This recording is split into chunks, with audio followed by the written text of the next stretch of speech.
Bismillahirrahmanirrahim. Assalamualaikum warahmatullahi wabarakatuh. Alhamdulillahirabbil alamin. Allahumma shalli ala sayyidina Muhammad wa ala ali sayyidina Muhammad wa barik wasallim.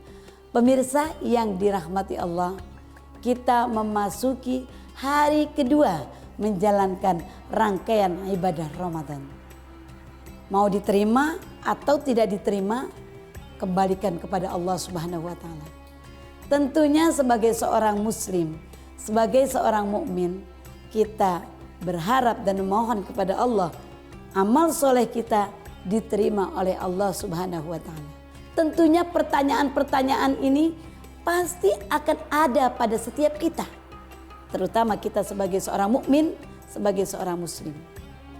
Namun demikian, yang perlu kita perhatikan, ketika kita ingin melaksanakan segala sesuatu dan segala amal kita yang kita lakukan itu diterima, baik oleh manusia maupun oleh Sang Khalik, tentu kita akan melaksanakannya dengan sepenuh hati dan mencari ridho kepada siapa kita beramal, untuk siapa kita melakukan pekerjaan tersebut.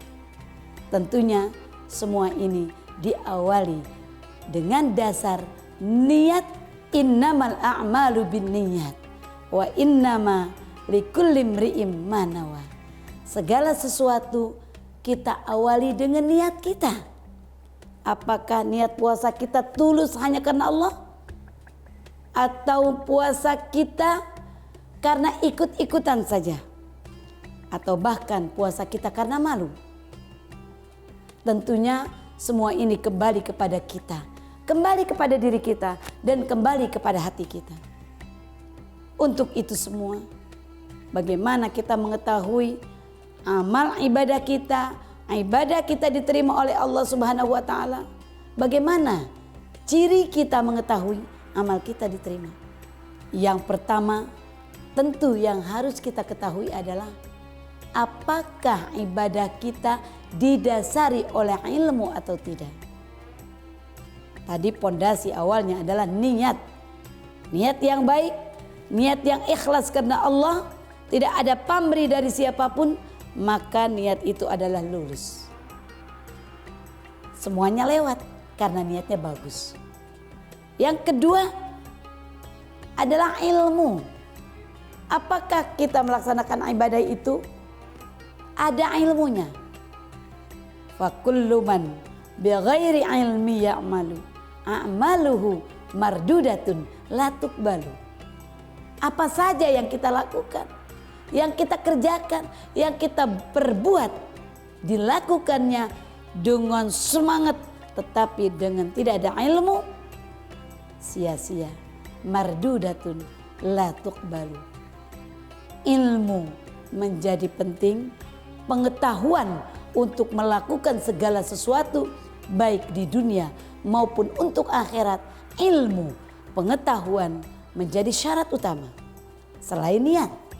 Tentunya Allah Subhanahu wa taala berfirman, huwallazi anzala sakinata fi qulubil mu'minin liyazdadu imanan ma'a imanihim. Dialah Allah yang menurunkan sakinah, menurunkan ketentraman, menurunkan kedamaian pada siapa? Fi qulubil mu'minin, pada hati orang-orang yang beriman. Hati orang mukmin diberikan kedamaian. Untuk apa sih diberikan kedamaian? Liyazdadu imanan ma'a imanihim.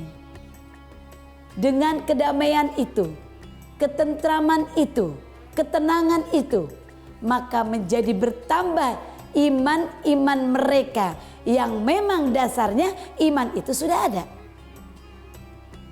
Artinya ketika amal ibadah itu diterima, Allah turunkan sakinah, ketentraman. Ibadah terus kita lakukan, tetapi bawaan hati gersang, hati panas terus, hati tidak nyaman, hati gelisah. Berarti Allah belum berkenan menerima ibadah kita. Ciri lain diantaranya adalah ketika hati damai, tentram, iman bertambah. Gara-gara iman bertambah, maka yang kedua, tadinya sholatnya hanya wajib saja, puasanya hanya wajib saja. Karena imannya bertambah, puasanya yang tadinya hanya wajib, sunnahnya dilaksanakan. Minimal Senin Kamis, ditambah lagi tengah bulan Hijriah, Yaumul Bid. Kemudian puasanya ditambah sunnahnya, sholatnya pun qiyamul lail, rawatibnya, qobliyah ba'diyahnya dia laksanakan. Hatinya menjadi tenang, hatinya menjadi tentram, dan dalam pergaulan pun menjadi orang yang baik, berakhlakul karimah. Ini merupakan ciri daripada hamba-hamba Allah yang ibadahnya diterima oleh Allah Subhanahu wa taala. Semoga amal ibadah kita, wabil khusus ibadah Ramadan, puasanya, qiyamul Ramadannya, qiyamul lailnya diterima oleh Allah Subhanahu wa taala, sedekahnya, infaknya, berbaginya, semua Allah terima dan menjadikan penambah bagi keimanan kita, insya Allah. Wallahu a'lam bishawab. Assalamualaikum warahmatullahi wabarakatuh.